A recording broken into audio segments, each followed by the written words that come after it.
Welcome to the e-wallet setup. This is going to be a brief walkthrough of your e-wallet. Once you register as a promoter, you'll be taken to your back office, and this will be the first screen that you'll see. You need to click on e-wallet to create your account, and then you need to go to your email, your inbox, and you will see an email from eWallet support, which is titled eWallet registration. From there you'll see your name, username, congratulations. You need to click this link to activate it. Copy and paste your password where it's needed and your username. Once it's activated, once you've successfully done that, it says congratulations, your account has been successfully activated.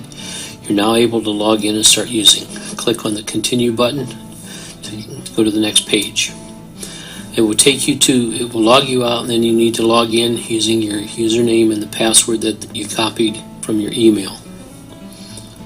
If you forgot it, just click here or go back to your email.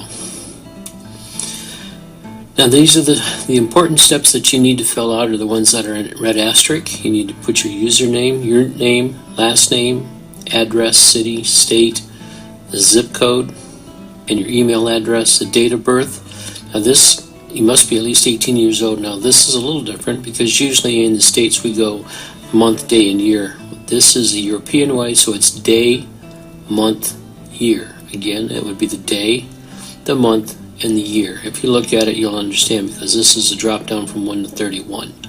And this lists the months. So it's day, month, and then the year. If you use a company name, you type your company name in here, read this, and then you have to click on the check the inbox, this little box here, to agree to the above note. Check mark each one of these three boxes here that you agree, and if you want to read the fee schedule, click there, terms and condition and privacy policy, and then your PIN. Your PIN is a 5-digit number, anywhere from, I'm sorry, not a 5-digit, but anywhere from 4 to 10 digit, and it has to be a number. It cannot be anything but a number. Write it down so you do not lose it. Once you've set up your e-wallet, it'll take you to another page that says congratulations, you have successfully set up your e-wallet. Next thing you need to do is to validate your e-wallet, so you need to submit your passport or a driver's license or another government picture ID. Not and, you don't need multiples, you just need one. I submit my driver's license. The easiest way to do it is to upload it from the e-wallet menu. Click on my account, upload document, and it will take you to a page and you select what you're uploading it for documentation, whether you're uploading your driver's license or anything like that. Once you've done that, you need to it says you're going to get an email in conjunction with that saying you need to verify your identity, you need to validate it, so you can send your government issued ID, you can email it, or use the link that we provided in the previous link here in the previous window. Once that is set up, you'll see the e-wallet icon pop into your back office, where before you didn't have one. So now you click on my e-wallet, and once that's all set up, you'll notice you can pay your invoices now. So go up here, just select invoice, and you'll click on PayGar. This isn't, say, for an Ad Central that's pending.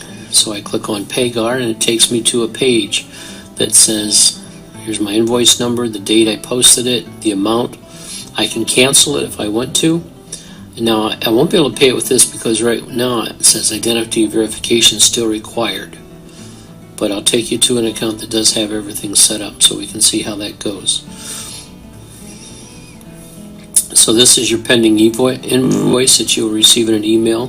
eWallet's very good about sending you emails in order to verify what's happening, so you have a record of it. Keep them. I would make a folder instead of just keeping them in your inbox. I would create a folder for eWallet and put all of your important eWallet emails in there. This is where I cancel that invoice. And so now, up at the top, you'll see we now have deposit funds, transfer funds, request card, and my account. You'll also see you'll have your eWallet ID over here, your name, and then some of the recent transactions. Now you notice that this one's still pending. I uploaded $10 to my Ewallet account from my bank the other day. This is the one we're going to concentrate on now, the invoice payment options. How do I pay my invoice? You can pay it through an e-wallet. You can pay it, have somebody pay it forward, have a friend pay it, if you know their email or their e-wallet name. You can do it through a bank account.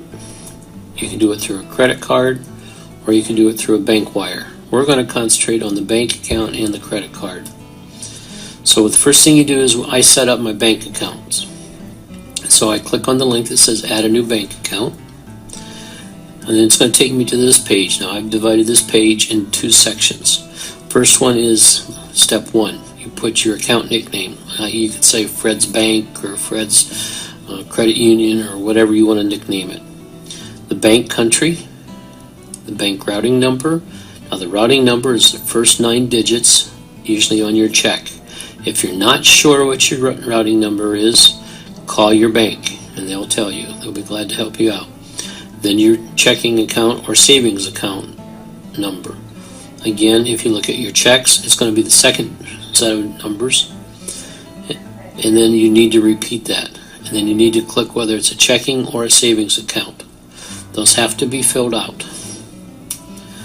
Then you put in step 2 is your name and your address. Here's the bank name, the branch address, first name, last name, address, city, the state you live in, and the zip, and the country, of course. And then if you want to set this as a secondary account or a primary account, if it's secondary, you click the little X, little checkbox here. Click continue when you're done. Once you set up your accounts, you'll get the green, and you validated everything and you set up everything to work. You'll see your account names here, and if you get a green check mark, a green check box, that means you can use it to make a transfer.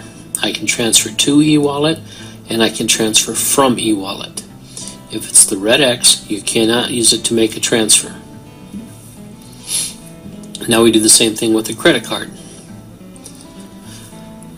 Put your expiration date, first name, last name, and your card number.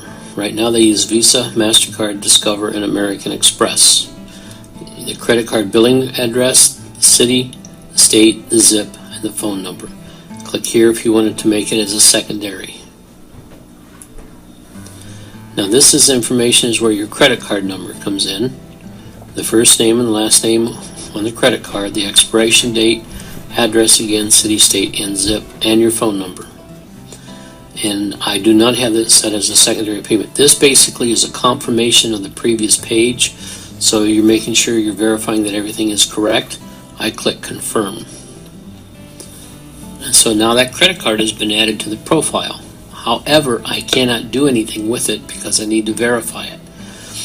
So what I do here is I click here to verify. And when I do that, what's going to happen is it's going to take a small charge on the credit card. You don't put in anything yet until they withdraw the money from your credit card account. And once you click verify amount,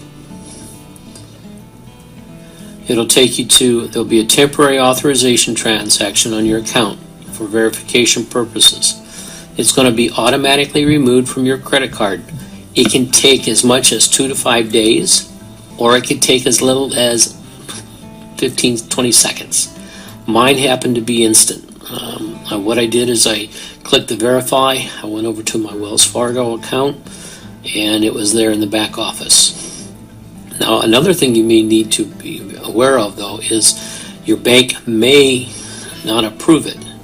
It may say declined, because this Ewallet is from Great Britain. So when I tried to add my other credit card, it said declined. I called my bank this morning. I asked them why was it declined, and they thought it was fraud because it was coming from Great Britain, and it was a small amount. So the amount that you have will be anywhere from 10 cents to $2. Mine happened to be 21 cents. So I put my CVC code in here. I clicked on the continue, and then the next page it took me to was I have to enter that amount that was on the transaction. So I entered 21 cents, and it said, congratulations, you are verified. If it's declined, you may want to check your bank to have them open it up before you. If you have any concerns at all, call your bank, tell them they're going to be making a small withdrawal from your credit card, and it's going to be from Great Britain, and then tell them that it's okay for them to do. Then they'll open up the card for that transaction. It's going to say your credit card is successful. What I did is I deleted a card. Also, you can delete one here. So here's the transactions that I can now use with my credit card. You'll notice that my status is advanced. I can use $10,000 per transaction, and my monthly maximum monthly transfer is $10,000. Lifetime, it's not available. I guess it's. So one of the most important things, though, is, and let me go back, is that you can, when you put in your credit card, each credit card can only be linked to one Ewallet account. So if you have multiple accounts, you could only use your credit card for one account, not multiple.